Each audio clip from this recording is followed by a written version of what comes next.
नमस्कार, आप देख रहे हैं एनबी न्यूज़ और मैं हूं आपके साथ चंद्रशेखर त्रिशूल।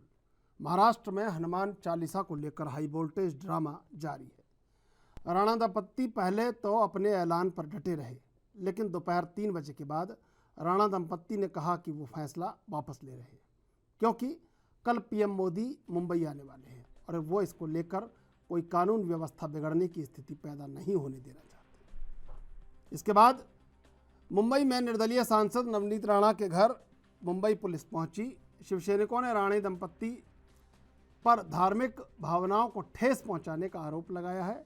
इसी आरोप के साथ मुंबई के खार इलाके में अमरावती सांसद नवनीत राणा और उनके पति रवि राणा को मुंबई पुलिस ने गिरफ्तार कर लिया है और कल बांद्रा कोर्ट में दोनों की पेशी होगी। उन पर अलग अलग समूहों के बीच नफरत फैलाने का आरोप है। इससे पहले राणा दंपत्ति के आवास पर बाहर शिवसेना कार्यकर्ताओं ने विरोध प्रदर्शन किया। इस दौरान नवनीत ने कहा कि हमें जबरन यहाँ लाया गया है। उन्होंने देवेंद्र फडणवीस से मदद की गुहार लगाई है।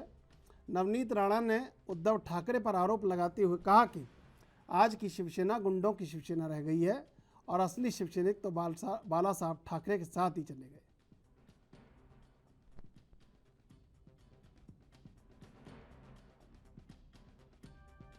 आदरणीय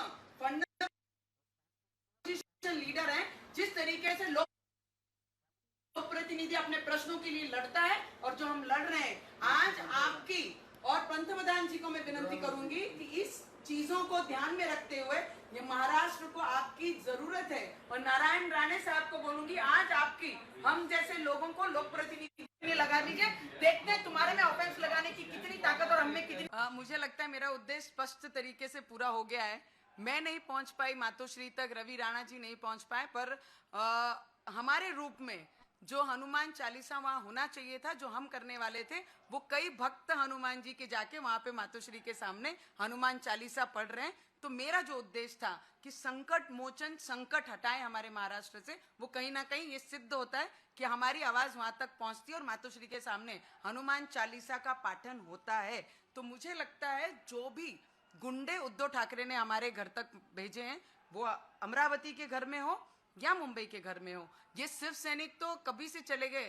बाला साहब के साथ उनके शिव सैनिक, ओरिजिनल जो शिवसेना निर्माण जिसने की, वो उनके साथ ही चले गए। आज की जो शिवसेना रह गई है वो गुंडों की शिवसेना रह गई है और उद्धव ठाकरे के इशारों पे गुंडागर्दी करने के लिए यहाँ पर महाराष्ट्र में काम कर। ठाकरे को सिर्फ एक ही काम है, सिर्फ किस पे कौन सा ऑफेंस दाखिल करना है, किसको बिहाइंड दी बार भेजना है, किसके ऊपर कौन सी कार्रवाई करनी है, किसको तड़ी पार करना है। हमारे मुख्यमंत्री का सिर्फ इतना सही फ्रेम ऑफ वर्क बोलते हैं हम जिसको, उतना ही काम रह गया। उसके अलावा मुख्यमंत्री कोई भी चीज में इंटरेस्ट नहीं लेते। आज भी हमारे डिप्टी सीएम ने कहा कि मुख्यमंत्री ये पूरी घड़ामड़ी पे पूरा ध्यान देके रखे हैं। मुख्यमंत्री का ध्यान ऐसे ही प्रकरणों में रहता है। मुख्यमंत्री का ये ध्यान नहीं रहता कि किसान आत्महत्या कर रहे हैं, मैंने उस पर चर्चा करनी चाहिए, या इलेक्ट्रिसिटी पे इतना डिपार्टमेंट में प्रॉब्लम है, उस पर मैंने कुछ बोलना चाहिए, या फिर बेरोजगारी इतनी बड़ी है उस पर बोलना चाहिए। एसटी जो बस ड्राइवर्स हैं या कंडक्टर्स हैं या सेवक हैं, जितने भी हैं, उन्होंने इतनी सुसाइड की, उस पर मैंने चर्चा करनी चाहिए। ये विषयों पे हटकर सिर्फ एक ही लक्ष्य मुख्यमंत्री का पूरे महाराष्ट्र में रह गया, कौन सा ऑफेंस किस पे दाखिल हो, किसको तड़ीपार की जाए, किसको जेल के पीछे कैसे भेजा जाए, कितनी ताकत से किसके पीछे लगा जाए। सिर्फ ये फ्रेम ऑफ वर्क रह गया मेरे महाराष्ट्र में। और महाराष्ट्र को बचाना है तो मैं पंतप्रधान जी से विनती करूंगी, राष्ट्रपति जी से विनंती करूंगी कि महाराष्ट्र पे ध्यान देके महाराष्ट्र की जनता को बचाया जाए। नहीं तो जिस दिशा में हमारा महाराष्ट्र जा रहा है, आज तक महाराष्ट्र की जनता ने इस तरीके की परिस्थिति, इतनी परिस्थिति खराब है कि 2 साल तक हमारे सीएम साहब कार्यालय में नहीं जाते हैं, तो उस महाराष्ट्र की, उस राज्य की दिशा किस तरफ जा रही है, उससे अंदाज सब पूरी देश लगा सकती है। तो मुझे लगता है मैं गुंडों को जवाब देने के लिए नहीं बैठी हूँ, पर महाराष्ट्र पे जो संकट आया है और जो उद्धव ठाकरे के इशारों पे ये शिवसैनिक गुंडे बनकर यहाँ पर हल्ला कर रहे हैं, तो ये किसी और का काम नहीं है, उद्धव ठाकरे जी का काम है। और उद्धव ठाकरे के ही इशारे पे पूरे महाराष्ट्र में बंगाल जैसी परिस्थिति निर्माण करने का काम ये उद्धव ठाकरे कर रहे हैं। देखिए, अभी हनुमान चालीसा, ये हनुमान जयंती के शुभ पर्व पे पढ़ना चाहिए। मुख्यमंत्री को हमने नम्रता से हाथ जोड़ की विनंती की थी। जब एक राज्य का मुख्यमंत्री कमज़ोर हो जाता है, जनता को न्याय नहीं दे पाता है, कहीं ना कहीं महाराष्ट्र के किसान, यहाँ के बेरोजगारी बढ़ रही है, यहाँ लोड शेडिंग बड़े पैमाने में बढ़ रहा है, यहाँ पे हाहाकार मचा है, कायदा सुव्यवस्था बिगड़ चुकी है। ऐसे टाइम पे मुख्यमंत्री मंत्रालय 2 साल 3 साल जाते नहीं, विदर्भ के कोई जिले पे किसानों को मिलने जाते नहीं, कोई एमएलए एमपी को मिलते नहीं। ऐसे परिस्थिति में जो संकट महाराष्ट्र के ऊपर है और उस संकट को पार करने के लिए जो आज 7.5 मुख्यमंत्री के माध्यम से महाराष्ट्र को लगी है, वो खत्म करने के लिए हमने विनंती की थी हनुमान चालीसा पढ़ो, उससे सब संकट दूर हो जाएंगे। पर उन्होंने उसका विरोध किया, हमारा विरोध किया और हमको कहा आप मुंबई में कदम रख के दिखाओ। हम मुंबई में आ चुके, हमारे मुंबई में घर में यहाँ पे हमको डिटेन करके रखा है। इस डरने का रहता था तो हम मुंबई नहीं आते थे, पर मुंबई जब आए और मातोश्री जाने निकले और वहाँ पे हमको डिटेन किया जाता है पुलिस के माध्यम से और शिव सैनिक के हाथ खुले कर दिया जाते हैं कि आमदार रवि राणा और नवनीत राणा के ऊपर हल्ला करो, उनके घर के ऊपर हल्ला करो। अगर ये प्रवृत्ति के अगर मुख्यमंत्री महाराष्ट्र में है, जिन्होंने पश्चिम बंगाल जैसा वातावरण इस महाराष्ट्र में किया हुआ है और कायदा सुव्यवस्था बिगाड़ के यहाँ पे जिस तरह से पंतप्रधान जी का कल दौरा है, हमारे देश के पंतप्रधान जो आज हमारा गौरव है, हमारे देश के लिए वैभव है, वो पंतप्रधान कल आ रहे हैं। उनके दौरा किसी तरह का डाक बोर्ड लगना नहीं चाहिए। महाराष्ट्र की संस्कृति है, हमेशा बाहर से जो व्यक्ति आता है उनका हम सम्मान करते हैं और वो संस्कृति को हमको पालन करना है। और उसी तरह मुख्यमंत्री चाहते हैं यहाँ की कायदा सुव्यवस्था बिगड़े और पंतप्रधान जी का दौरा कैंसिल हो। अगर मुख्यमंत्री ने ये सोच के रखा है कि देश के पंतप्रधान मुंबई में नहीं आना चाहिए और ये जो चल रहा है पूरे महाराष्ट्र में मुंबई में ये चलते रहना चाहिए, इस तरह से पुलिस को हाथ में रख के अगर राज्य के मुख्यमंत्री हमको मुंबई आने के बाद मुंबई से भगाना चाहते, पुलिस को आगे करके हमको एयरपोर्ट छोड़ना चाहते और हमको यहाँ से मुंबई से बाहर करना चाहते, तो मुझे लगता है ये सब राम भक्त और हनुमान भक्त देख रहे। आने वाले टाइम पे जिस तरह से गोवा में नोटा से भी कम वोट उनको मिले, वही परिस्थिति महाराष्ट्र में होंगी। क्योंकि आज महाराष्ट्र में जो एमएलए चुन के आया है, एमपी चुन के आए, वो मोदी जी का फोटो लगाया, मोदी जी का नाम लिया, इसलिए महाराष्ट्र में इतने एमएलए एमपी चुन के आए। और उन्होंने जब प्रचार कर रहे थे तब मोदी जी का फोटो बड़ा था और बाला साहब ठाकरे जी का फोटो छोटा कर दिया था, क्योंकि सत्ता के लिए ये बाला साहब के विचार भी भूल सकते हैं। सत्ता के लिए भाजपा के पीठ पे खंजीर खुपस के दूसरे किसी के साथ संसार भी कर सकते हैं, दूसरे किसी के साथ सरकार भी बना सकते हैं। इसलिए उद्धव ठाकरे ये युगोष्टिक आदमी है, इनमें अभिमान, इनको जो घमंड है वो घमंड आने वाले समय में राम भक्त और हनुमान भक्त जरूर तोड़ेंगे और इनको सब। देखिए, पहली बात तो ये है कि जब इनसे कोई चीज संभली नहीं जाती तो ऐसी सारी चीजों को बीजेपी स्पॉन्सर्ड बोलते हैं, अपनी नाकामी छिपाने का प्रयास करते हैं। फिर तो समझ में नहीं आता, वो राणा पति और पत्नी दो लोग क्या कहा उन्होंने, हम जाके हनुमान चालीसा बोलेंगे। अगर जाने देते किसी कोने में जाके हनुमान चालीसा बोलते, घर जाते, न कोई न्यूज़ बनती, न कोई उसका कोई इम्पैक्ट होता। किंतु मुझे समझ में नहीं आता है इतने लोग जमा करना, मानो वो कोई हल्ला करने के लिए आ रहे, हमला करने के लिए आ रहे। इस प्रकार से इतने लोग जमा करना, इधर जमा करना, उधर जमा करना, इतना ही नहीं, रास्ते पर जाने वाले सभी लोगों के ऊपर हमले करना, ये कौन सी राजनीति है? मुझे तो ऐसा लगता है कि शिवसेना को अब राणा पति पत्नी को शायद राष्ट्रीय नेता बनाना है, इसलिए ये सारी चीज़ें उनके माध्यम से यहाँ पर चल रही है। बहुत बचकाने तरीके से इसको जो हैंडल किया जा रहा है ना, इसको बचकाने से ज़्यादा कुछ नहीं कहा जा सकता। देखिए, राष्ट्रपति शासन कब लगता है ये गृह मंत्री को ठीक से मालूम है, और मुझे ऐसा लगता है कि केवल सिंपैथी प्राप्त करने के लिए, सहानुभूति प्राप्त करने के लिए और अपनी नाकामी छिपाने के लिए इस प्रकार के स्टेटमेंट वो देते हैं। हनुमान चालीसा के पठन के कारण महाराष्ट्र में आग लगेगी, अशांत होगा, इस प्रकार की भीति ये अर्वाचीन रावण सरकार ही व्यक्त कर सकती है।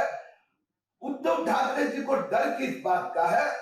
नवनीत राणा, रवि राणा का, या फिर हनुमान चालीसा के कारण उनकी घोटालेबाज सरकार में आग लगेगी। भारतीय जनता पार्टी इस गिरफ्तारी का निषेध। अभी लेंगे एक छोटा सा ब्रेक के बाद फिर हाजिर होंगे।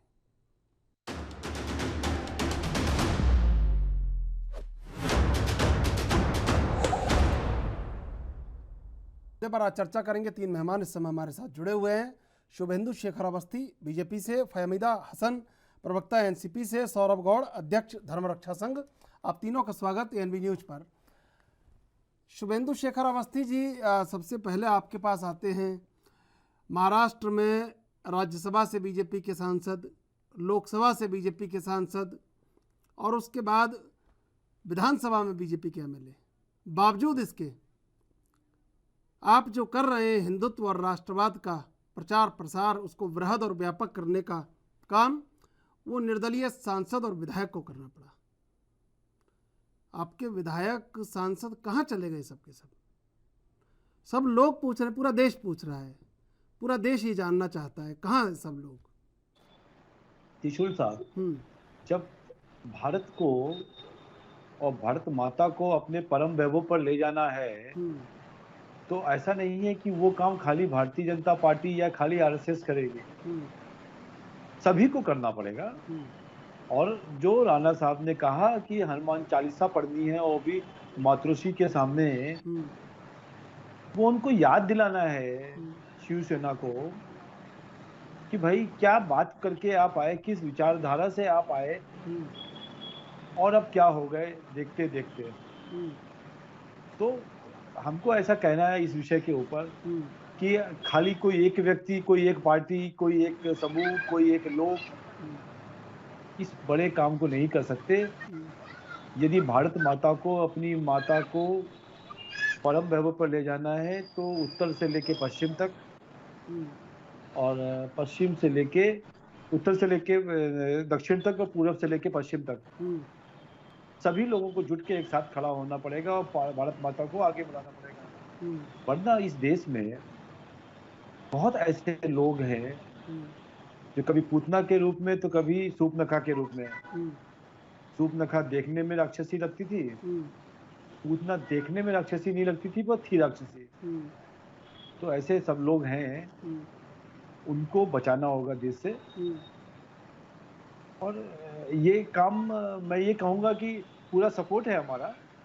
यदि हनुमान चालीसा वो पढ़ना चाहते थे तो हमको पढ़ने देना चाहिए था, कोई ऐसी बात नहीं थी। पर इतने सारे शिव सैनिकों को बुलाकर जब उन्होंने 2 बजे मना भी कर दिया है तो उसके बाद भी उनको अरेस्ट कर लिया गया। चलिए, ये तो कलयुग है।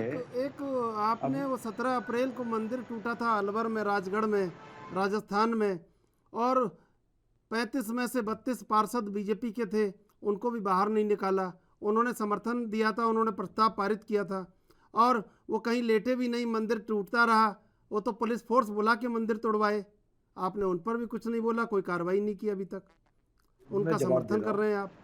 35 में से 32 नहीं, 35 में से 34। हाँ, दो कम बता दिए थे, आप भी तो कुछ बताएंगे ना। आप संख्या बड़ी बता देंगे, हमने कहा कि फिर आप पता है कि नहीं है, परीक्षा भी तो लेनी पड़ती है ना। नहीं, त्रिशूल साहब देखो, मैं तो बड़ा बेबाकी से कहने वाला हूँ। वहाँ पर जो तोड़ने का ऑर्डर दिया गया है वो स्टेट गवर्नमेंट ने, डिस्ट्रिक्ट जो वहाँ का डीएम है उसने ऑर्डर दिया तोड़ने का। शुभेंदु जी देखिए, पता इसमें एमसीडी ने कोई, देखिए इस पर कोई आप लंबा चढ़ाएंगे ना, चढ़ नहीं पाएगा, ये बिल्कुल सत्य बात है। चलेगा क्यों नहीं? वहाँ 3 मंदिर टूट गए और बीजेपी के पार्षद, 300 साल पुराना, वहाँ कुछ नहीं, 300 साल पुराना मंदिर तोड़ोगे। अरे हम तो साहब उनके ऊपर जिन लोगों ने पत्थर मारा, हमने तो पत्थर का जवाब बुलडोजर से देने का कोशिश किया, उन्होंने बुलडोजर की कॉपी करी और मंदिर को ही तोड़ने चले आए। और ये भी बता दें आपको, राजस्थान में भी बीजेपी के बहुत सारे सांसद विधायक बावजूद इसके गहलोत से 2-2 हाथ करने में विफल रही है बीजेपी, ये भी बता देते हैं। समय बताएगा। देखो त्रिशूल साहब, दिखा तो ऐसा नहीं है, सवाल है ना सर, जनता देख रही है। सवाल है ना सर, पूछने पड़ते हैं। सुनो त्रिशूल साहब, पूछ नहीं रहा तो हमने कहा हम ही पूछ लेते हैं। हम अराजक लोगों के ऊपर जो पत्थर मार रहे हैं, जो ईंट मार रहे हैं, उनको हम जवाब पत्थर से नहीं देंगे, हम उनको बुलडोजर से देंगे।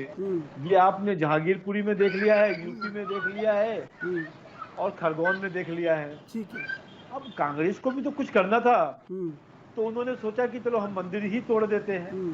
ठीक है, और हमने कल इस विषय को काफी स्ट्रांगली उठाया है सभी चैनलों के ऊपर आज आपने देखा दिल्ली में अतीशी साहब ने कह दिया नहीं नहीं, कि आपसे ये ज्यादा नीलकंठ का मुद्दा मंदिर सुन रहा है। दबंगई से और कोई उठाता ही नहीं है, ये तो आपकी कला है। अरे हम आज सत्ता में रहने कला के क्या है बाद साहब? भी आपने जो विपक्ष वाला विरोध प्रदर्शन करने का जो तेवर है लंबे समय का, वो इख्तियार क्या कर है रखा है, साहब? ये तो गरीब लोगों की, काबिल हम सब तारीफ गरीब है। लोग हैं। हमने, सुनो त्रिशूल साहब, हमने जमीन पर काम करना सीखा है। हाँ।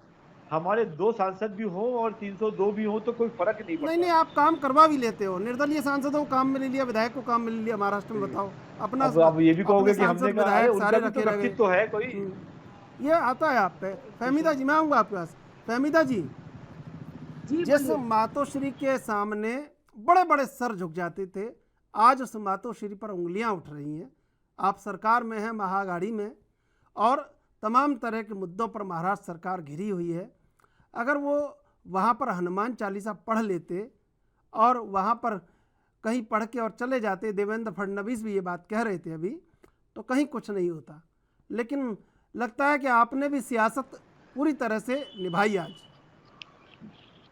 त्रिशूल जी, अभी आपने नवनीत राणा जी का एक वीडियो हमको दिखाया है, उसमें उन्होंने जितने भी इल्जाम लगाए हैं वो सारे के केंद्र, जो राज्य सरकार है गुंडाई और दंगाई का काम कर रही है, यही इल्जाम मैं केंद्र सरकार पे लगाना चाहती हूँ कि जहाँ जहाँ उनका शासन नहीं है, जहाँ उनकी सरकार नहीं, क्योंकि नवनीत राणा ने अपने ही बयान में बोला कि गोवा जैसा बांग्लादेश बंगाल के जैसा माहौल, तो बंगाल में भी उनकी सत्ता नहीं है, वहाँ भी ममता दीदी उनको भारी पड़ी।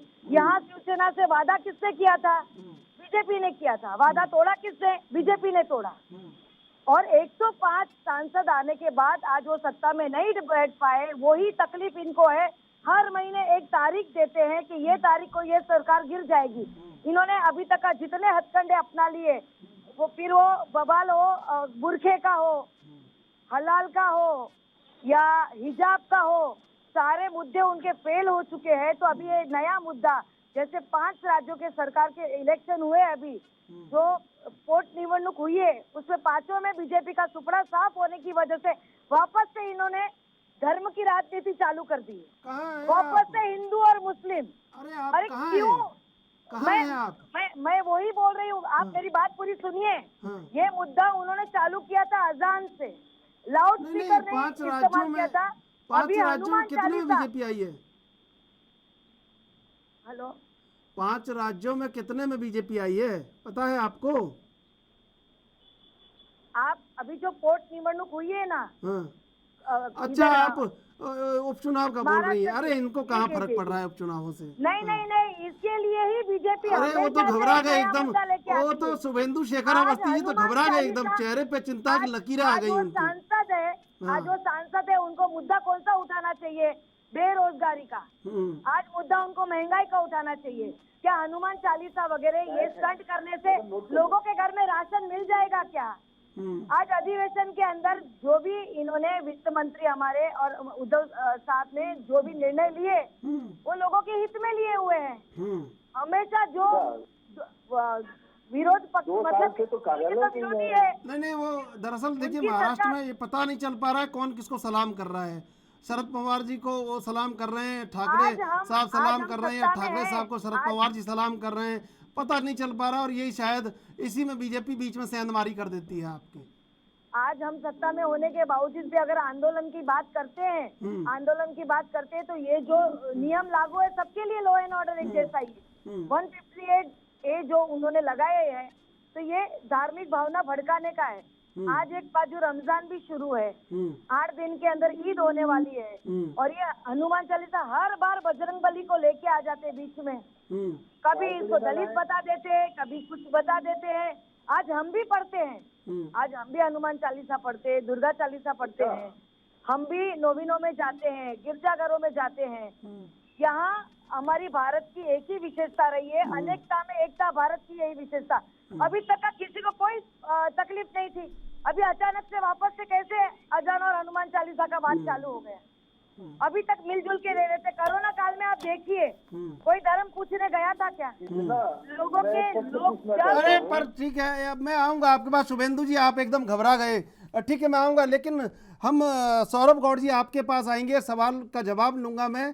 लेकिन पहले लेंगे एक छोटा सा ब्रेक। ब्रेक के बाद फिर हाजिर होंगे कि क्या सच में धर्म की रक्षा बीजेपी कर रही है।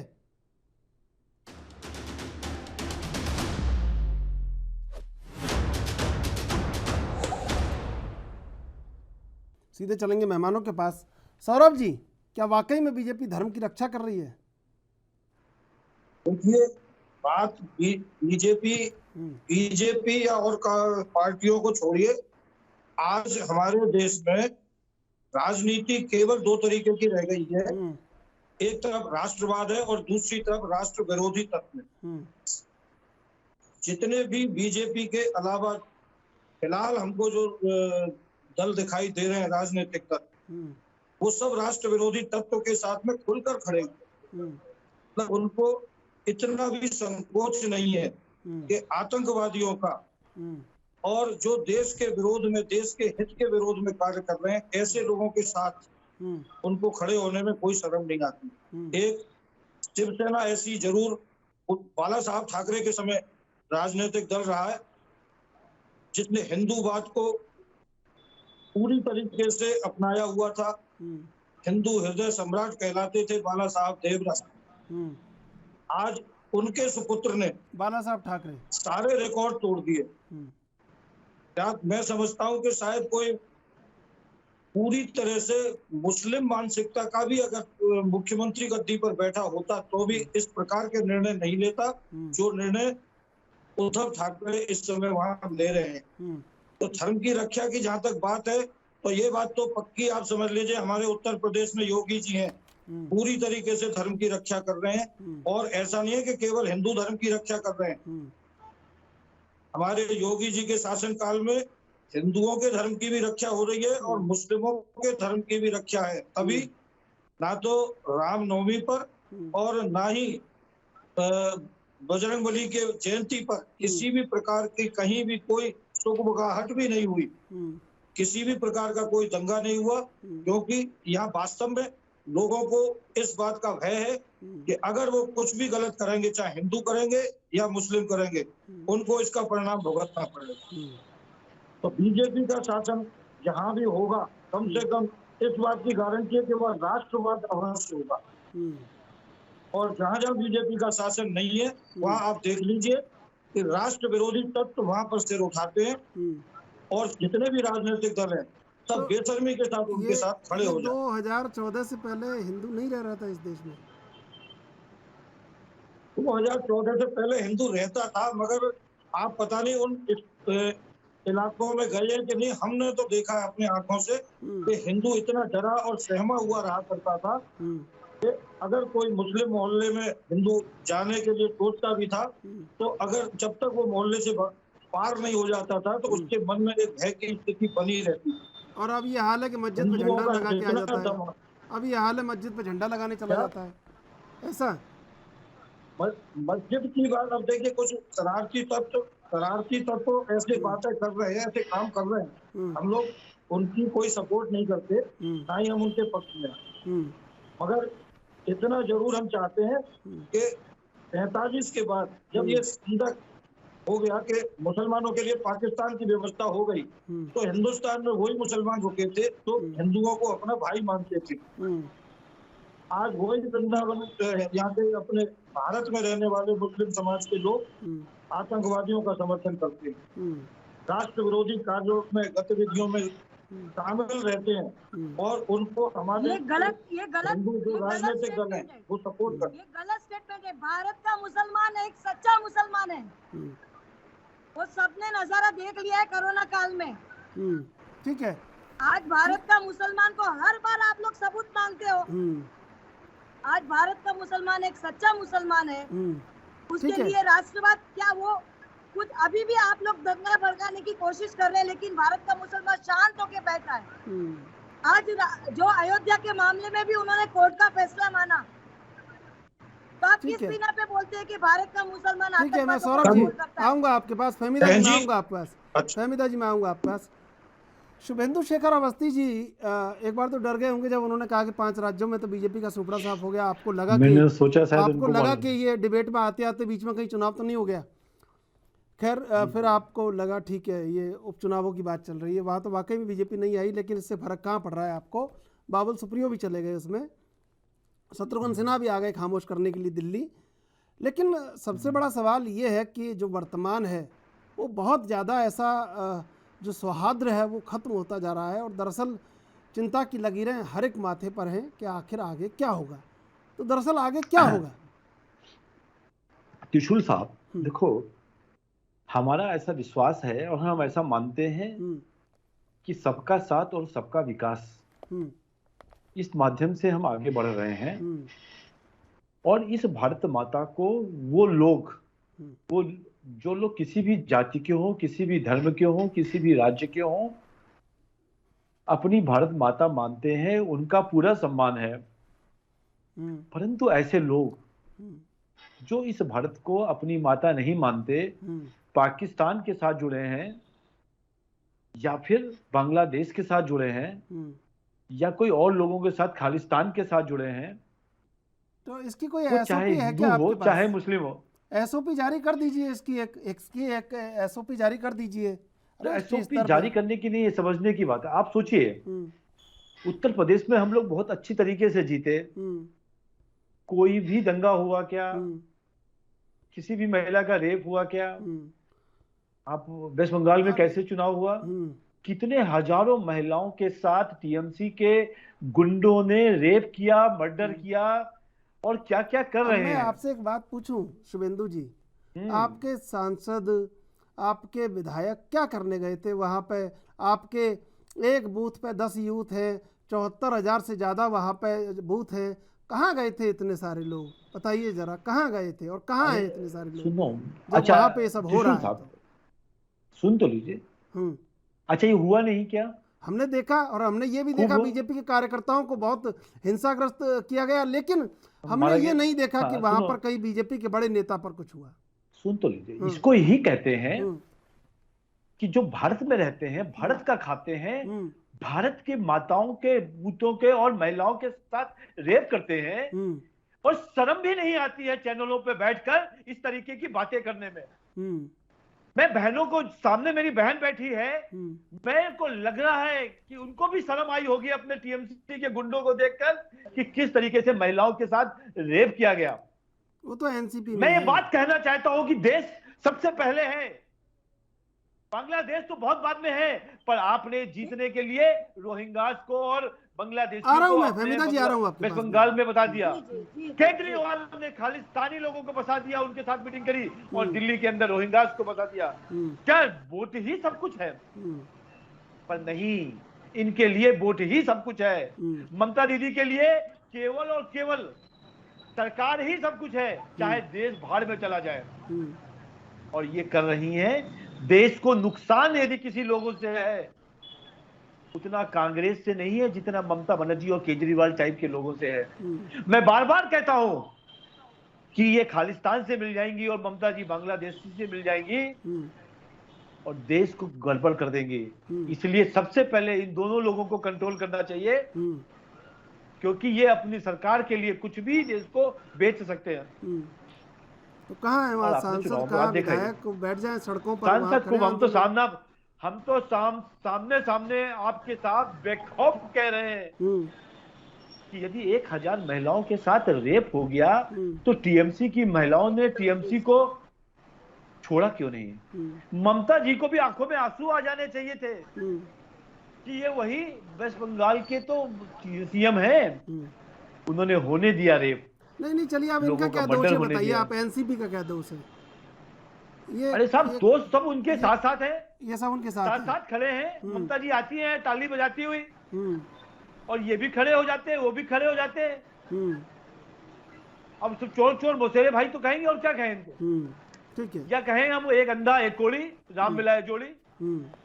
तो ये समस्या है। नहीं, आप दिव्यांगों को तो ऐसे मत कहिए, फिर आपके ऊपर आरोप लगेगा। दिव्यांगों को नहीं कहा मैंने, दिव्यांगों को नहीं कहा, हम इनकी जोड़ी के ऊपर कह रहे हैं कि एक तरीके से एक ही विचारधारा के साथ जुड़े रहे। आज सरकार में शिवसेना का जिसका विरोध किया कांग्रेस ने, जिस शिवसेना का शरद पवार ने विरोध किया, उन लोगों के साथ इन्होंने चरण स्पर्श कर लिए और उनके साथ दोस्ती कर ली और सरकार चला रहे। क्योंकि इनके अपने घर चल रहे हैं। मैं बार बार क्या कहता हूं कि देश को बनाना है तो जरूर एक बार देश को सोचना चाहिए, बाकी चीजें बाद में रखनी। ठीक है, इसलिए बार बार फहमीदा आपके जी। चैनल पे कह रहा हूं कि भाजपा ही है।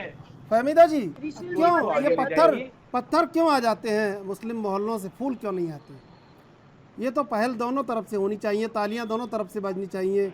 एक तरफ आंधी चले, एक तरफ दिया जले, यही तो इस देश की संस्कृति है। आज इन्होंने खालिस्तान जोड़ा आज है, तक मुहर्रम में किसी ने पत्थर मारा क्या? आज इन्होंने ये जोड़ा है। मैं आपको ये बात पूछना चाहती हूँ, दिल्ली में जब भी हिंसा हुई, बजरंग दल और विश्व परिषद के जो लोग थे खुले दिखे, उनको अरेस्ट क्यों नहीं किया गया?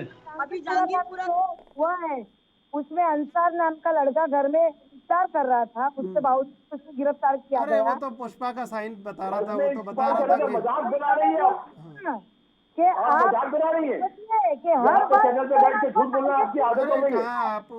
आप उसको देखते जरा, पुलिस लेके जा रही थी, वो तो पुष्पा का साइन बता रहा था वहाँ पे। मैं वही बता रही हूँ, हमारे भाई है।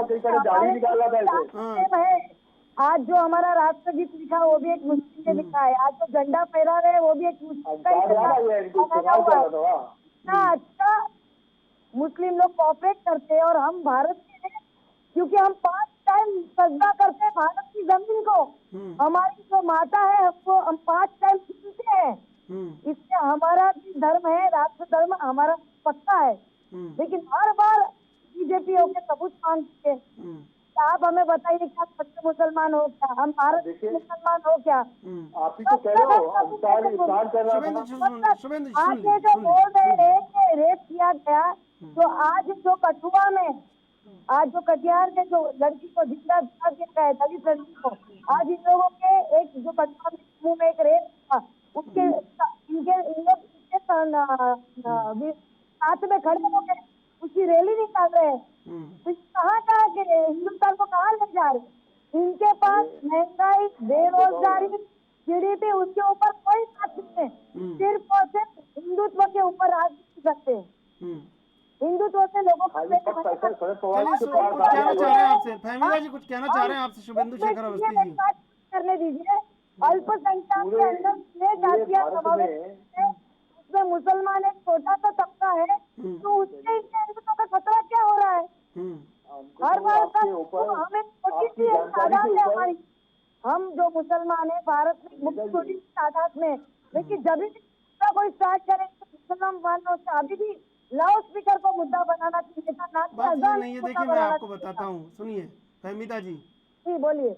उपराष्ट्रपति के पद से कोई उतरे तो रायता फैला देता है, कोई मुख्य चुनाव आयुक्त के पद से उतरे तो रायता फैला देता है जी। तो सबसे बड़ी बात यह है कि वो भरोसा दोनों तरफ से कायम होना चाहिए। और फिर मौलाना तौकीर रजा जैसे लोग बोल देते हैं 10 दिन बाद मीटिंग होगी, मुसलमान सड़कों पर उतरेगा, धृतराष्ट्र बता देते हैं प्रधानमंत्री को, तो ये दोनों तरफ से होना चाहिए। मुसलमान को पूछना चाहिए था उनके घर के बाहर खड़ा होके। आज मैंने भी अमित शाह जी को एक रिक्वेस्ट करता हूँ कि आप मुझे 3 आवाज के बाहर हनुमान चालीसा, आपका नौका मंत्र, ये सब करने देंगे क्या? आपको करना था, आप आराम से घूमे करो ना अपने। आप क्यों पीएम के वहाँ आना चाहते हैं? हम भी पीएम के वहाँ आके पढ़ना चाहते हैं। हमें ये बड़ी शर्मनाक बात है कि उद्धव ठाकरे को भी ये बताना पड़ रहा है कि मैं हिंदू हूँ या नहीं हूँ। ये बड़ी शर्मनाक बात है ना। एक बीजेपी केंद्र सरकार, मुझे लगता है सारे हिंदू लोग नहीं, हिंदू 3 कास्ट है, हिंदू परिषद, अरे इनके नजर केंद्र सरकार बीजेपी के नजरिए से हिंदू कास्ट रह गई है। एक सीएचएस, एक आरएसएस और एक बीजेपी, बाकी सारे का हिंदुत्व मर गया है। जो इनको जगाने की जरूरत पड़ रही है, सब अपने अपने धर्म को मानते हैं। अगर आप कोई देवता देवी को मानते होंगे, जैसे कि हमारे हिंदुओं में शिव को मानते हैं, शिव से बड़ी कोई शक्ति नहीं है, वैसे हम अल्लाह को मान लेंगे, अल्लाह से बड़ी कोई शक्ति नहीं है। सब अपने अपने आस्था के हिसाब से मानते हैं। ठीक है, तो इसमें झगड़ा करने की क्या जरूरत है? चलिए ठीक है, झगड़े को मैं आता हूँ आपके पास सौरभ जी। लेकिन देखिए कुछ कहना चाह रहे हैं, पहले विपक्ष को कमजोर तो कर दिया शुभेंदु जी, लेकिन कुछ कहना चाह रहे तो कह दीजिए आप। आज भी देखो मानसिकता क्या है बहन जी की, वो कह रहे हैं अंसार इफ्तार कर रहा था और उसको पकड़ ले गए और वो जा रहा था पुष्पा की तरीके से है और किस तरीके से एक्टिंग कर रहा था। ऐसे लोगों को भी सपोर्ट करने के लिए बहन जी खड़ी हो गई, इनकी पार्टी खड़ी हो गई। इनको समझ में नहीं आता कि क्या कह रहा हूं मैं। जाति और धर्म से ऊपर निकल जाओ बहन जी, इस देश को अपना देश मान लो। तो गलत आदमी चाहे वो हिंदू हो चाहे मुस्लिम हो, वही बोल रही हूँ कि हम 5 टाइम हिंदू हो या सत्ता मुस्लिम हो, यदि करने गलत के करेगा, मिलते हैं। यदि कल हमारी मंदिर से भी मातृभूमि आज हिंदुस्तान कल है। मंदिर से भी ताजिए हिंदुस्तान के पे ही हम ऊपर 5 टाइम सजदा पत्थर करते हैं। मारे जाएंगे तो उसके साथ यही होगा जो होना है। और आज हम मरेंगे तो यही दफन होने वाले हैं, यही मिट्टी में हम जाने वाले हैं। अरे आपको तो हम समझ दिल तो से लो मिट्टी हिंदुस्तान को कहाँ की हमारा है। भारत को बहन हमारी जी माँ मानते आपको हैं। बहन कह रहा हूं मैं, आप समझ तो लो, आप समझ तो लो। यहाँ पर यही तो दिक्कत है, जिसने पत्थर मारा उसको भी बचाने के लिए वृंदा करार से लेके बहन जी आप भी आ गई। आप जो गलत लोगों को तो गलत कहो कम से कम। नहीं पत्थर कहाँ मारा, गोली चलाई, चाहे वो हिंदू हो चाहे मुस्लिम हो। ठीक है सौरभ जी। और अभी हमारे सेना के लोग भी सौरभ जी देखिए, राजगढ़ में 34 पार्षद बताए और वो भी बीजेपी के, उनके समर्थन में प्रस्ताव जारी हुआ, 3 मंदिर तोड़े गए और वो 34 पार्षद नदारद रहे कि कहाँ राजगढ़ में उनको पता नहीं लगा कि वो कहाँ थे। और फिर आप कह रहे हैं कि बीजेपी धर्म की रक्षा करेगी, कैसे करेगी? देखिए ऐसा है कि जितनी मेरे पास सूचना है कि राजगढ़ में आज से कुछ समय पहले 2 साल 3 साल पहले ये प्रस्ताव पास हुआ था कि वो सड़क का चौड़ीकरण होना है, मगर उस प्रस्ताव में कहीं भी ये नहीं लिखा था कि 300 साल पुराने मंदिर को तोड़ा जाएगा। अच्छा, अगर हम ये मान भी लेते हैं कि सरकार की किसी जिद के कारण केवल हिंदुओं को नीचा दिखाने के लिए उस मंदिर को तोड़ा जाता है, तो कम से कम इतनी इंसानियत तो उस सरकार के अंदर होनी चाहिए थी कि हमारे ठाकुर जी की मूर्तियों को ससम्मान अरे कहीं तो दूसरी सौरभ जगह जी ये कोई स्थापित कर। राजगढ़ ऑस्ट्रेलिया जितना थोड़ी है कि खो गए थे पार्षद आपस में। चलिए मैं आऊंगा, जवाब लूंगा, लेकिन पहले लेंगे एक छोटा सा ब्रेक, ब्रेक के बाद फिर हाजिर होंगे।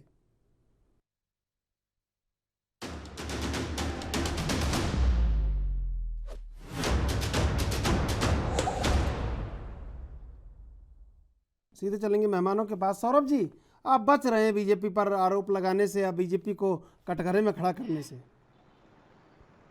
देखिए ऐसा है कि मैं कोई बीजेपी का प्रवक्ता नहीं हूँ और ना ही मैं ये कहने वाला हूँ कि बीजेपी के तो प्रवक्ता बैठे हैं, फिर आप क्यों बच रहे हैं? जो सच है उसको तो बोलिए कम से कम। मैं तो सच बोलने के लिए तैयार हूँ कि निश्चित रूप से वो 24 जो अगर पार्षद हैं जो वहाँ उस समय वो नहीं पहुंचे तो ये बीजेपी की पार्टी से बहुत बाहर बड़ी नहीं गलती निकाल है। देना चाहिए उनको, अध्यक्ष सहित? कितनी बड़ी कार्रवाई बिल्कुल होगी? निकाल आप कहाँ देना थे? चाहिए। ऐसे पार्षदों को पार्टी में 1 मिनट भी अगर बीजेपी ऐसे बर्दाश्त पार्षदों करती है को, तो ये बीजेपी के लिए शर्मनाक बात है। ऐसे पार्षद जो पूरे देश में बीजेपी हिंदुत्व और राष्ट्रवाद की बात कर रही है, बताइए 34 पार्षदों ने वो बात नहीं सुनी? इतनी ट्रेनिंग, बिल्कुल ये बात आपकी बात से मैं सहमत हूँ कि अगर बीजेपी का पार्षद अपने सामने मंदिर तो क्या मूर्तियों को तोड़ते हुए देखता है तो उसको चुल्लू भर पानी में डूब मरना चाहिए। फिर आपको पूछना आज चाहिए बीजेपी मूर्तियों से, को जिस तरीके से वहाँ तोड़ा गया है, क्या आज 17 तारीख से कितनी तारीख हो गई, क्यों नहीं निकाला? ये पूछना तो चाहिए ना। तो देखिए तो ईमानदारी की बात तो करनी पड़ेगी ना। नहीं, ये तो बात बिल्कुल पक्की है। हाँ। फिर भी मैं बता रहा हूँ, हम जो अभी बोल रहे हैं राष्ट्रवाद और राष्ट्र विरोधी बात जो बात चल रहा है, बीजेपी फिर भी उसमें कई हद तक हमारे लिए फिट बैठती है। वो तो ठीक है, सारी बात ठीक है, लेकिन सच तो बोलना पड़ेगा ना। हम कहाँ कह रहे हैं बिल्कुल सच है कि ये नपुंसक जो वहाँ के पार्षद अगर रहे हैं जिनके सामने मंदिर टूटा और मंदिर टूटने से भी ज्यादा उन मूर्तियों को तोड़ा गया, मूर्तियों को भंग जिस तरीके से ड्रिल मशीन लगा के वहाँ पे तोड़ा गया है, ये बहुत ही दुखदायी स्थिति है और शर्म आनी चाहिए बीजेपी के पार्षदों को। तुरंत उनको पार्टी से ही निकाल देना चाहिए। चलिए अब देखिए शुभेंदु जी, घुमा फिरा के बयान मत दीजिएगा, शब्द बहुत है, शब्दकोश बड़ा है आपके पास, मैं जानता हूँ, अलंकार उपन्यास सब है आपके पास, है ना?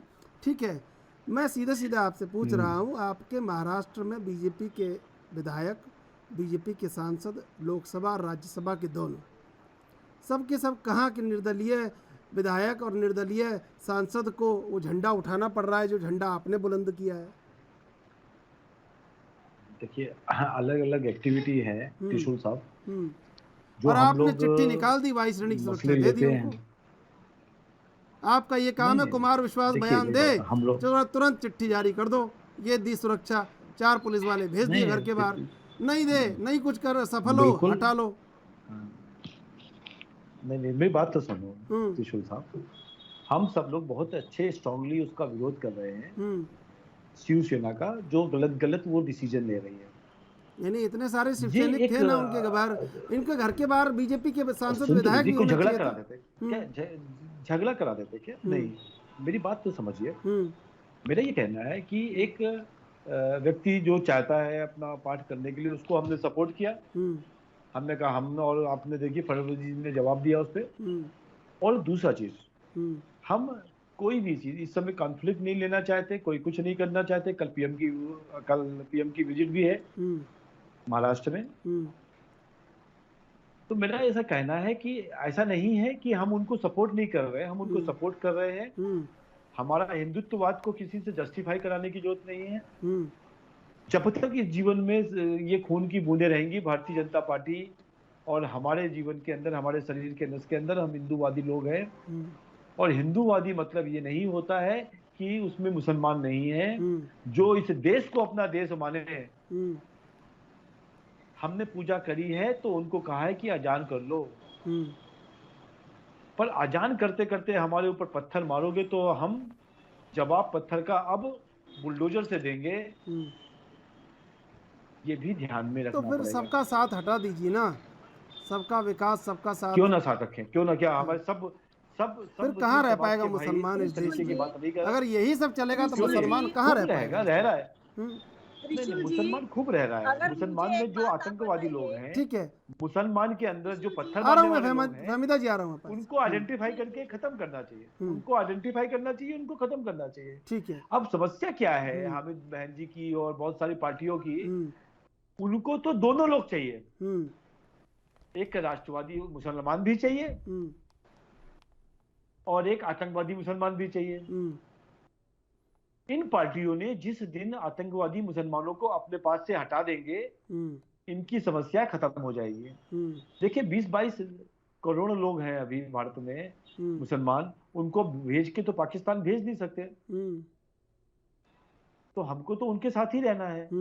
बस खाली इतनी चीज समझ में आ जाए कि भैया पत्थर मारोगे तो बुलडोजर चलेगा, आतंकवादी काम करोगे तो एनएसए में जाओगे, और फूल फेंकेंगे तो क्या आईएएस बन जाएंगे? सहादरता से हो जाएगी। और फूल फेंकेंगे तो क्या आईएएस बन जाएंगे? अब फूल बहुत अच्छे, हम वो फूल फेंकेंगे तो हम उनकी नमाज के बाद उनको पानी पिलाएंगे रमजान के बाद। वो एक कदम चलेंगे, हम 2 कदम आगे आएंगे। ठीक है फहमीदा जी, देखिए बिल्कुल स्पष्ट बच जाएंगे। ये बीजेपी ने स्पष्ट कह दिया है, पत्थर फेंकोगे बुलडोजर चलेगा। तो ऐसे में जी आप मुझे बताइए, रामनवमी के अंदर हमारे लोग रोजा रख के भी इनकी रैलियों के लोगों को पानी और शरबत पिला रहे थे। आज नवनीत राणा जी बोल रहे हैं कि मैं बंगले के सामने हनुमान चालीसा पढ़ के उद्धव ठाकरे जी का हिंदुत्व जगा रही हूँ। आज मैं अभी रोजा खोल के उठ के आपके चैनल पे आई हूँ। हमारे माननीय प्रधानमंत्री जी नरेंद्र मोदी जी जैन है, गृह मंत्री हमारे जैन है, अमित शाह जी। क्या मैं उनके आवास के बाहर जैनिज्म जगाने नवकार मंत्र आपकी चैनल के थ्रू ही पढ़ जाती हूँ। नमो अर्यंताणम नमो सिद्धाणम नमो आयर्यणम नमो लोकाणम एसो पंच नमोकारो नव तब पावनास्नो मंगलानंच सवेसी कैसी संस्कृति है मंगलम। तो क्या इनका जैनिज्म जाग जाएगा कि क्या राजनीति कर रहे हैं धर्म की? अरे जो महंगाई है उसके ऊपर बोलो। लोगों के घरों में राशन नहीं है, लोगों के बच्चों को नौकरियां नहीं है। क्या हिंदुत्व एक छोटी सी कौम के लिए खतरे में आ जाएगा? सारा तो पैसा, और हर बार इन लोग बोल रहे हैं कि मुसलमान आतंकवादी। एनएसपी के फव्वारा साहब के पास है, नहीं है कुछ जमीन सब उनके पास है महाराष्ट्र की। मैं भी ऐसा कह सकती थी कि हम सब शुगर फैक्ट्री उनके पास है। नेपाल चले जाइए, वो तो हिंदू राष्ट्र है ना। आप नेपाल जाइए। लीजिए अब आपने भी फिर ये वही क्या बात यही बोल दी। करते रहेंगे कि आम जनता की जो ऊपर महंगाई के भार पड़ रहा है उसके ऊपर सोचेंगे? हम कहेंगे नेपाल जाओ, आप कहेंगे पाकिस्तान जाओ, इसी में यही राजनीति चलती रहेगी क्या? नहीं, हमने क्या कहा आपने सुना नहीं बहन जी। मैंने कहा आप हमको फूल दोगे हम गले लगाएंगे, पत्थर मारोगे तो बुलडोजर चलाएंगे, और आपके नवाज के बाद रमजान के बाद आपको पानी पिलाएंगे। हमने प्यार से निभाना सीखा है। हमने आपके नवाज के साथ अपनी घंटी बजानी सीखी है। पर आज तक किसी दिल्ली में समझ लीजिए, दिल्ली में आज तक किसी ताजिए के ऊपर किसी ने पत्थर मारा क्या? जब हर एक मुसलमान खड़ा था वहाँ खाना खिलाने के लिए। अरे छोड़िए ना, मैं तो आपसे क्वेश्चन पूछ रहा हूँ कि आप भारत के अंदर कहीं भी ताजिया निकलती है, किसी ने पत्थर मारा क्या? आप तो पाकिस्तान के जीतने के बाद कहीं ना कहीं पटाखे जलाने लगते हो, और तब मैं क्या कहूँ? मैं क्या कहूँ बताइए ना। गलत है। मैं यही तो समझाना चाह रहा हूँ। वो वीडियो आता है कि वो बचाओगे बीजेपी का आदमी निकला, वो जो झंडा फहराने वाला है वो बीजेपी के ही लोग भेजते हैं। उसके बाद में फेसबुक में से आता है, बताइए क्या करें? बताइए, आप तो फिर यही कहोगे। ये तो यही कहेंगी, इनको पास जवाब ही नहीं है। मैंने इनसे पूछा कि पिछले 10 सालों में, पिछले 50 सालों में आजादी के बाद आप एक भी घटना बता दीजिए कि किसी मुहर्रम पे किसी मुस्लिम समाज के कार्यक्रम में किसी ने पत्थर मारा हो। अरे पुलवामा की घटना ले लीजिए, किसको दिखाने के लिए? हमारी जरूरत ही नहीं है मारने की। उसके बाद भी उन्होंने पुलवामा में आप चले जाओगे, आज आपकी ही सरकार पुलवामा में क्या हुआ है आपको मालूम है? कश्मीर फाइल देखी आपने? उसके ऊपर बात नहीं है। अडानी के गोदाम में 30,000 किलो आप भारत की बात कर रही हैं, ऊपर बात नहीं होती है। लेकिन आर्यन खान की पार्टी में छोटा अच्छा आप बताइए, निकलता है तो उसका बवाल बन वेस्ट जाता है। बंगाल के अंदर, आपकी वेस्ट बंगाल के अंदर किसी ने पत्थर मारा? दिल्ली में किसी ने पत्थर मारा हिंदू ने? पर नहीं, आपको तो बात ही उल्टी करनी है। सीधी तरीके तो बात समझ में आती नहीं है। हमने बहुत बार समझाया कि पत्थर मत मारो, जब बुलडोजर चलने लगे तो समझ में आ गया कि पत्थर मारोगे तो बुलडोजर चलेगा। नहीं तो महाराष्ट्र में कहाँ चला लेंगे बुलडोजर? अरे भारत में कैसे चला दें बताओ ना? अभी ये सरकार बनाएंगे तभी तो चलाएंगे। खरगोन में चलाया ना, दिल्ली में चलाया ना, ठीक है, और यूपी में तो चल ही रहा है। बिल्कुल बिल्कुल। समझ में नहीं आ रहा मैडम को। लेकिन आपने नवनीत राणा और रवि राणा को इस्तेमाल कर लिया शुभेंदु जी, ये बात हमने कैसे कर लिया? वो तो आपने इस्तेमाल कर लिया, ये सबको लग रहा है, ये सबको लग रहा है। खैर समय समाप्त हो रहा है। शुभेंदु शेखर अवस्थी जी, फहमीदा हसन जी और सौरभ गौड़ जी, आप तीनों का धन्यवाद डिबेट में जुड़ने के लिए। महाराष्ट्र में बीजेपी के सांसद हैं, विधायक हैं, बावजूद इसके निर्दलीय सांसद और विधायक को ये कहना पड़ता है कि हनुमान चालीसा पढ़ेंगे, मातोश्री के आगे, और विरोध होता है। लेकिन सबसे बड़ी बात कि जो हिंदुत्व और राष्ट्रवाद के मुद्दे पर पूरे देश में मुखर हो रही है, वो बीजेपी महाराष्ट्र में आखिर आज के दिन कहाँ थी? ये सबसे बड़ा सवाल प्रत्येक नागरिक के मन में है। बहरहाल देश विदेश की ताज़ा तरीन खबरों के लिए आप देखते रहिए ANB न्यूज़।